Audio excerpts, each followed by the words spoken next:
right, so sports fans, we have Arif Wali, the tournament director for this year's DMV T10 World Cup Cricket happening inside the U.S. this year. It's going to be happening at Hanson and Bowling Park simultaneously.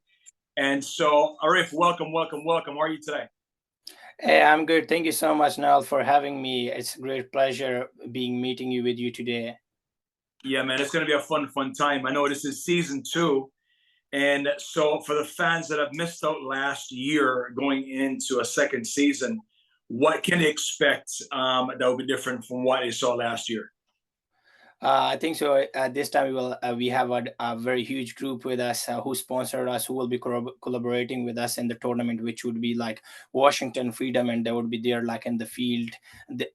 It's going to be a great opportunity. They might be looking for some players. They might be scouting for players. So I think so. This is a very good platform for players to show their skills, show their talent at a bigger stage in front of all those recruiters. And the second thing is like this time we have also added up 2 more franchises, which is South Africa and England. So I'm very excited about having both those teams in this season 2. Okay, so I noticed here. So for the fans out there, I mean, it's we got Pakistan versus the rest of the world on day 1.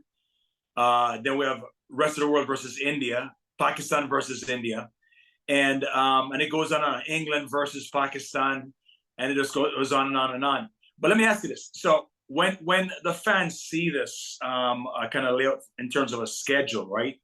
How many of these players are actually authentically Afghanistanites or Indians or whatever it is?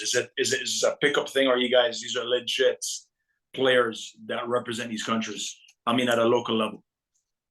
No, they're mostly like they play from different teams, but also like basically like each team have at least 5 to 6 or 7 players from their own nation. Like if we see like India has like almost all Indian players, but it's it's not necessary that they need to keep all Indian. It's just like a franchise, but mainly they have a lot of Indian, and the same goes for other teams. So the So players are from the respective countries then. Yeah. yes. Okay. So so in the fact that this is actually trending big time, especially after the T20 World Cup, okay? How much of that hype has carried over to the local tournaments that we're now seeing? I think so. It's the hype is getting more and more high after the Pakistan and India game. There were a lot of as I'm working with a lot of different schools and providing them crickets. Most of other counties they reached out to me and they wanted to start cricket at different school at different community centers, which I'm doing with them like in a lot of different schools and also with a lot of different counties over the weekend and also on weekends. So I think so the hype is going more and more as cricket is expanding and people also really like it and people are now coming together to learn more about cricket. I mean, cricket's come a long way in the U.S. in the last, I would say, 2 decades, and I can't imagine what's going to look like in the next 10 years. One of my passions in getting involved in cricket, especially through, the guys at DMV, Iraja Biddy and Michael Verk, who was actively involved in, or still is, in 22 yards as a club, and then just seeing this expand into a wider reach. It's got to be quite amazing just to see the possibility of these young players being able to get a scholarship one day, right, to an NCAA Division I school, and then playing on a world stage representing the U.S. How do you feel about that? I think so. That's a great point, and I'm definitely working with a lot of colleges and schools to provide all those scholarships. Now, there are some schools who has cricket scholarships, but you need to be a very good player because they are just starting now. And also, like as I'm going to attending University of Maryland, I'm a pre student there, and see that they have like a lot of tournaments out of states where like the colleges fund them for going to a lot of different states. So I think so it's exploring, and definitely we all should as a cricket community we should work on providing cricket scholarships to all these cricket athletes, because like as we can see that there's a lot of different scholarships available for different sports, but we don't have it as of now for cricket officially. But of course when we put it on our resumes and personal essays, it definitely does help to get you Well, something. right. So I'm predicting a huge uptick in terms of relevance to the sport because, you know, there'll be T20 in the Olympics coming up in Los Angeles. So I can imagine that there's going to be a huge push towards there'll be more eyes on cricket, especially here in the United States. So for the average kid growing up, right, who's aspiring to play cricket at a much higher level, as you can imagine, in the next decade, the kids now are going to be the ones that are shining then. So, what have you done specifically in terms of fostering these programs? What kind of outreach do you have on your end? Yeah, definitely. I'm collaborating with a lot of different organizations, public schools, community centers to provide more and more cricket, especially in winters, because as we don't have like indoor facilities, and also like the communities and schools that don't have indoors facilities to play a professional crickets, leather ball cricket. So I'm definitely working with them to make more cricket fields, as well as community centers where we can also play indoor leather ball. And also, like, as I'm working in more than 13 to 14 school providing cricket in different schools, I see that a lot of kids, they're really enjoying it. They always invite their parents that, oh, I hit a ball that far, and the parents come and record them, which also kind of satisfies us too, that okay, the kids are enjoying and their energy level is going up. And also at the same time, I heard from a lot of different students that on our birthday gifts or events, and when we got good grades, our parents brought us like cricket kits. So this is what I'm doing. I'm trying to bring all the different communities together to have cricket, not only cricket, like share collaboration and through cricket's cultural changes and all those things. So I'm definitely working with a lot of different communities to convince them to bring crickets into schools, so this way we can have varsity team and different schools. And I also had a cricket club and James Hoover Blake High School for 2 years, where we hosted parents, no, teachers and student games, which was fun. So the pipeline is going. Hopefully one day it will be official in all the schools. I'm very closely working with a lot of different schools to make it officially as a varsity team, so the schools can compete with each other. And for the first time ever, last spring, we had a game between two schools from the Montgomery County Rec Department. It was between Francis Scott Key and John Lillick, so which was a great push, and a lot of parents came to watch that game. So that's what I'm trying to do and trying to expand it. Well, the beauty is about the sport is because so many foreigners have actually played the sport or aspired to play the sport at some level. I can imagine that the parent support has to be vast, in order to get these kids involved, because we've hosted a lot of tournaments, and we've seen kids off to the side, and then 10 years later, 15 years later, these kids are actually, we have a few that actually have made it, not only excelled at a club level, but look at our U.S. team that just ended T20 cricket. I mean, some of these guys hadn't played. Jesse Singh, for example, Jesse hasn't been at this for a long time. Jesse made the national squad. So I can imagine for this new pool of athletes coming up, that would have the chance to showcase their talents, to have that opportunity later on. You must be pretty excited. I'm definitely very excited, and this is kind of a pipeline for all these kids to come out from schools, college level, to play and so like represent regional and also schools, and also of course our own country, USA. I love just going back, pivoting back to the tournament for a second. So I love what you guys did with us in making it a 2-day tournament. Okay, so we have two parks running simultaneously. So tell the fans about that. Those fields, they are pretty close with each other, and we made it 2 days because we want to give more and more opportunities for people to come and engage. If cannot make it on the first day, they can make it on the second day. And also, I have invited some colleges and also some other organizations where they can come and to talk to the parents and also the young athletes to share what they are looking for. And also the same organization can also show them the right way how to get into colleges and what are they working through, so they can see that we have a lot of support for cricket. So that was one reason.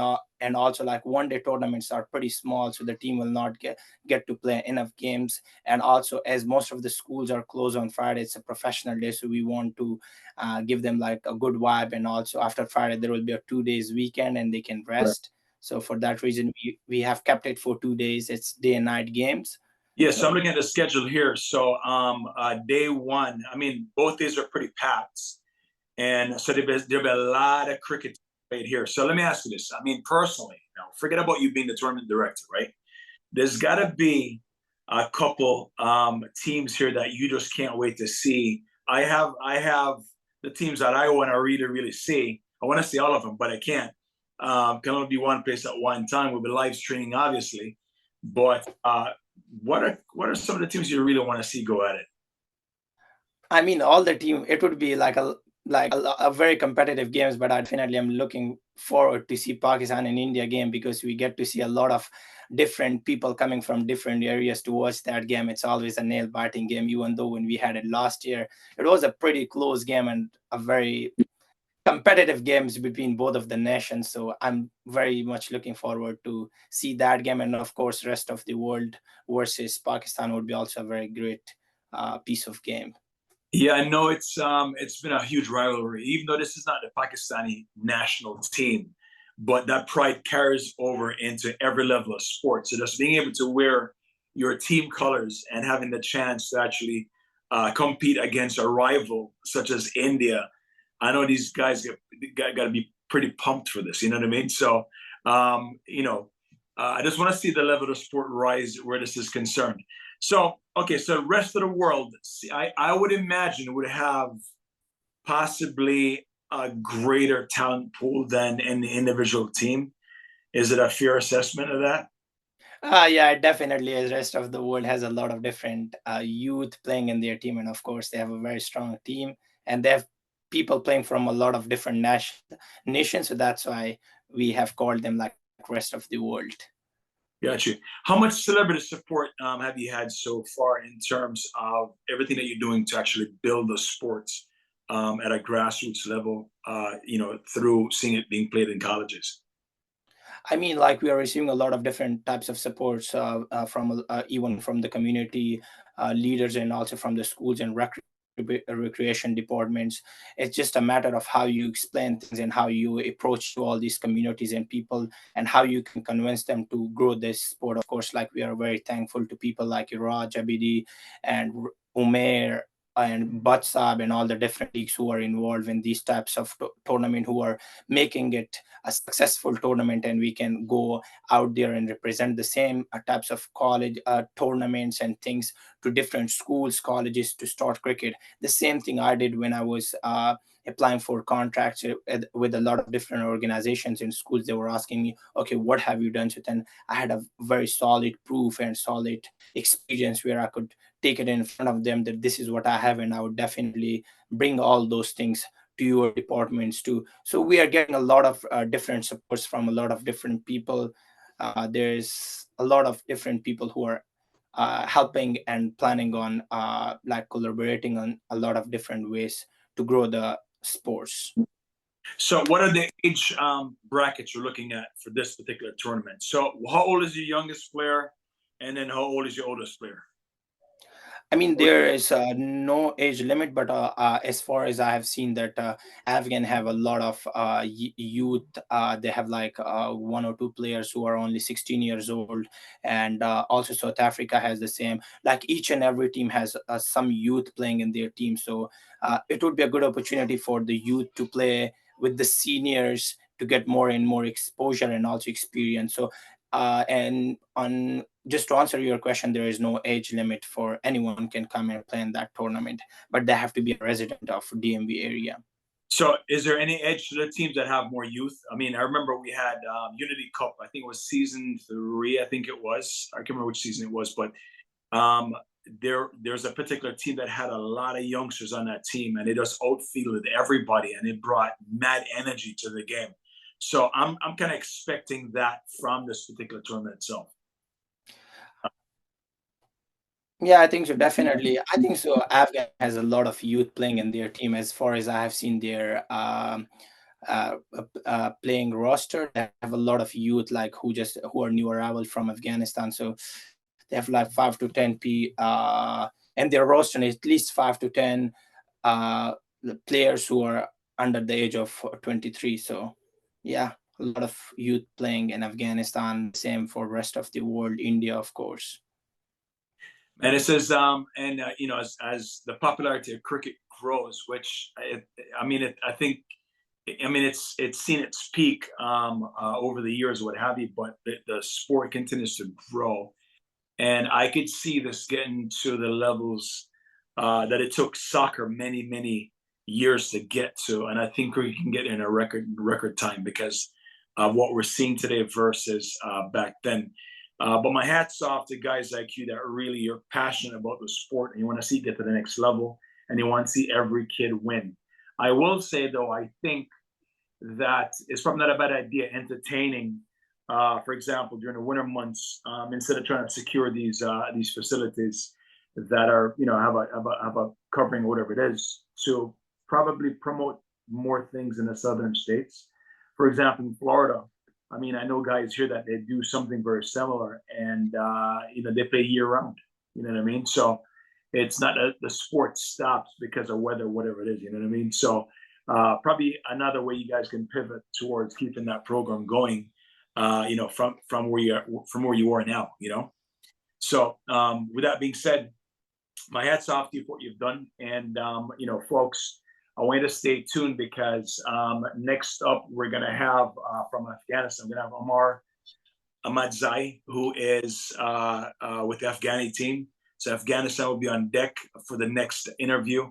But Arif, if time allows, I'd like you to join me for that interview because I think it's just gonna be a pretty cool conversation because, like you said, they had so much youth in their team, and we're looking forward to them to go very far in this tournament.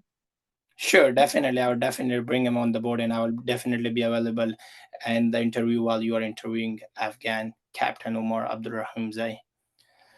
All right, so folks, so there you have it. So we have Arif Wali, our tournament director for DMV T10 World Cup this year, happening at Hanson and Bowling Park simultaneously. That's October 17th and the 18th. And the finals will go at 7 p.m. at Hanson Park. Am I correct in saying that? Yeah, you are definitely correct. All right. Well, listen, look forward, buddy. Hey, you have a good one, and I'll see you again in a few, yeah? Thank you so much.